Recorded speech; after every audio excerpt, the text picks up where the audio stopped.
রাজ্যে পালা পরিবর্তনের ইঙ্গিত পেতে তৃণমূলের বিভিন্ন কার্যালয়ে ভাঙচুর, অগ্নিসংযোগের ঘটনা। বাদ গেল না প্রার্থীর গায়ে কাদা ছেটানো। ইলেকট্রিক বিল নিয়ে চিন্তিত? অদ্রিত সোলারের সাথে এখন বিদ্যুৎ বিল কমান আরো সহজে। আমরা দিচ্ছি বনগাঁতে সেরা মানের সোলার ইকুইপমেন্ট সহ অভিজ্ঞ টেকনিশিয়ান দিয়ে সম্পূর্ণ ইনস্টলেশন সুবিধা। বিস্তারিত জানতে আজই কল করুন।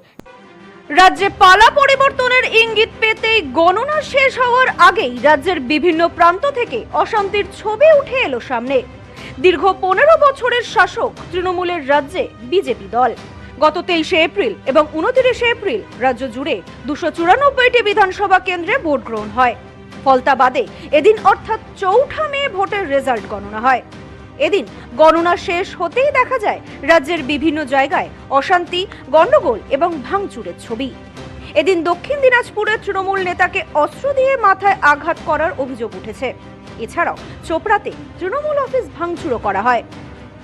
এদিন খড়গপুর সদর সহ বিভিন্ন এলাকায় ফল প্রকাশের আগেই বিজয় মিছিলকে কেন্দ্র করে অশান্তি ও অভিযোগ সামনে এসেছে। অশান্তি রুখতে বিভিন্ন জেলায় কড়া নিরাপত্তা এবং কেন্দ্রীয় বাহিনী মোতায়েন করা হয়েছে। পাশাপাশি কলকাতা বন্দরের সেন্ট থমাস বয়েজ স্কুলের ভেতরে গণনা চলাকালীন প্রার্থীদের মধ্যে বচসা ও গোলমালের খবর পাওয়া গিয়েছে। এছাড়া আসানসোলে গণনা কেন্দ্রের সামনে উত্তেজনা সৃষ্টি হলে পরিস্থিতি নিয়ন্ত্রণে আনতে কেন্দ্রীয় বাহিনী লাঠিচার্জ করে বলেও জানা গিয়েছে। এছাড়াও হাওড়ায় ভোট পরবর্তী হিংসায় তৃণমূল কংগ্রেসের দলীয় কার্যালয় ভাঙচুর এবং পোস্টার ছেঁড়ারও অভিযোগ উঠেছে। পাশাপাশি বারাসাতে তৃণমূল পার্টি অফিস ভাঙচুর করার ঘটনার সামনে এসেছে। আজ ভোটের রেজাল্ট গণনার পর থেকেই যেভাবে রাজ্য জুড়ে বিভিন্ন প্রান্ত থেকে গন্ডগোলের খবর সামনে আসছে, আসানসোল এলাকায় তৃণমূলের একটি ক্যাম্প অফিসে ভাঙচুর চালানোর অভিযোগও উঠে এসেছে। খবর পেয়ে দ্রুত কেন্দ্রীয় বাহিনী এলাকায় পৌঁছায়। পুলিশ ও বাহিনী লাঠিচার্জ করে পরিস্থিতি নিয়ন্ত্রণে আনে। কামারহাটিতেও তৃণমূলের পার্টি অফিস ভাঙচুরের অভিযোগ উঠেছে। সেখানে সংঘর্ষে জড়িয়ে পড়েন বিজেপি ও তৃণমূল কর্মীরা। ব্যারাকপুরে কাউন্টিং সেন্টার থেকে বের হওয়ার সময় তৃণমূল প্রার্থী রাজ চক্রবর্তীর গায়ে ছুঁড়ে ফেলা হয় কাদার তাল। ছুঁড়ে মারলেন বিজেপি কর্মী সমর্থকেরা। ঘটনায় সাময়িক চাঞ্চল্য ছড়ায়। Bureau report, news no man's land.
Sampriti guest house hotel and restaurant, সমস্ত আধুনিক সুবিধাযুক্ত AC double bedroom, standard double bedroom, twin bedroom, deluxe double bedroom. আমাদের হোটেলেই রয়েছে বাঙালির খাবার সহ মাল্টি কুইজিন রেস্টুরেন্ট। শহরের মধ্যে অথচ সম্পূর্ণ নিরাপদ পরিবেশে থাকা খাওয়ার একমাত্র ঠিকানা Sampriti guest house hotel and restaurant, Chakdah road, টবাজার, বনগাঁ। ফোন 03215257603।